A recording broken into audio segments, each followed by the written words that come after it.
ഷാനവാസ് പറയാണ് ഈനാമ്പേച്ചിക്ക് മരപ്പെട്ടി കൂട്ട്. ഞാൻ പറഞ്ഞത് കറക്റ്റല്ലേ എന്ന് പറഞ്ഞിട്ട് ആ വഷളം ചിരിക്കുന്നുണ്ട്. പക്ഷെ അൻമോളും അനീഷും ഇതിനൊന്നും റിയാക്ട് ചെയ്യുന്നില്ല. അവർ കേട്ടുകൊണ്ടിരിക്കുന്നത് മാത്രമേ ഉള്ളൂ. അപ്പം ഇതിലേതാണ് ഈനാമ്പേച്ചി, ഏതാണ് മരപ്പെട്ടി എന്ന് ആദില ചോദിക്കുന്നുണ്ട്. അപ്പം ഷാനവാസ് പറയാണ് ഈ ഇരിക്കുന്നത് ഈനാമ്പേച്ചി, ഈ ഇരിക്കുന്ന മരപ്പെട്ടി. അപ്പോൾ രണ്ടുപേരിൽ ആരായാലും ഓരോന്നിനുള്ള പേരാണ് ഈ പറയുന്നത്.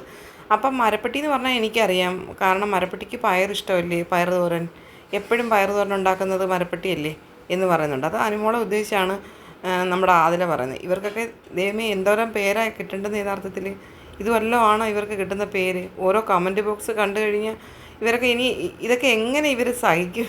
ഇവരൊക്കെ പുറത്തിറങ്ങി കഴിഞ്ഞാൽ ഇവർ ഈ കമൻറ്റ് വായിച്ചിട്ടേ ഇവർ ഓർക്കും, അന്നേരം ഇരുന്ന് ഞാൻ എൻജോയ് ചെയ്ത് പറഞ്ഞതിനൊക്കെ ഞാൻ അനുഭവിക്കുകയാണല്ലോ. വേറും വഷളം ചിരിയും വഷളം തമാശകളും പറഞ്ഞ ആളാവാൻ നോക്കുന്ന ഒരു വലിയൊരു വില്ലനാണല്ലോ അയാളെ വില്ലനെന്ന് തന്നെയാണ് പറയേണ്ടത്. സത്യത്തിൽ അയാൾ ആ വില്ലൻ റോള് ആ വീട്ടിലെ കാണിച്ചുകൊണ്ടേ ഇരിക്കുകയാണ് ഷാനവാസ്.